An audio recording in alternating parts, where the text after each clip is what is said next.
Direction à présent la grande synagogue de Bruxelles. Nous y retrouvons en direct Michel Gueillère. On commémore ce soir, Michel, les 70 ans de la libération des camps. Oui, une cérémonie du souvenir qui doit être organisée ici à partir de 19h. Cérémonie dans la grande synagogue de Bruxelles, également appelée grande synagogue de l'Europe. Vous l'avez dit, 70 ans depuis la libération des camps et beaucoup d'invités qui vont venir. On attend au moins 300 personnes, mais en fait plus de personnes pourraient participer, si elles le souhaitent, à cet hommage, à ce moment de partage. Et avec nous, un des organisateurs de l'événement, Philippe Markiewicz. Alors finalement, quel est le programme de ce soir? On parle de discours, mais pas uniquement. Il y aura des discours, évidemment. Il y aura un allumage des bougies, notamment par 2 survivants des camps de la mort.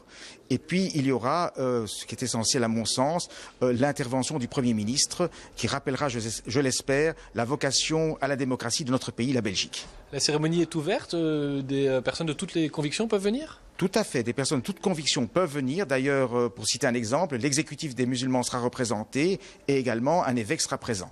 Demain, 27 janvier, 70 ans depuis la libération du camp d'Auschwitz-Birkenau. Mais il y avait aussi des camps en Belgique dans lesquels des gens souffraient, mouraient. Alors pourquoi cette date-là et pourquoi pas parler des camps aussi près de Bruxelles? Mais c'est-à-dire que demain, ce sont les 70 ans qu'on célèbre de la libération du camp d'Auschwitz. Auschwitz, c'était la symbole de la Shoah.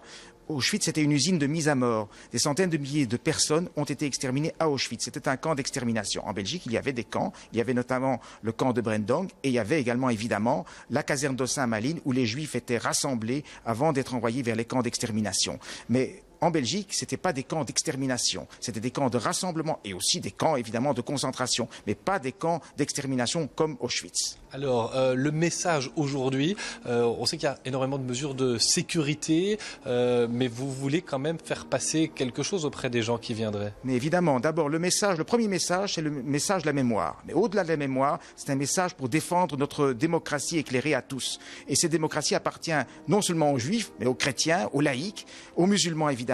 Et c'est notre société de démocratie qu'il faut défendre aujourd'hui plus que jamais. Alors voilà Valérie, on le répète, les personnes qui voudraient se rendre à la grande synagogue de Bruxelles, également appelée grande synagogue de l'Europe, peuvent le faire. Mais attention, il faut venir avant 19h et même peut-être avant 18h50 car il y a des mesures de sécurité. Le Premier ministre sera là, celui de l'Intérieur, un représentant du roi. Et on ne plaisante vraiment pas ces jours-ci avec la sécurité. Merci à vous, Michel Gueillère.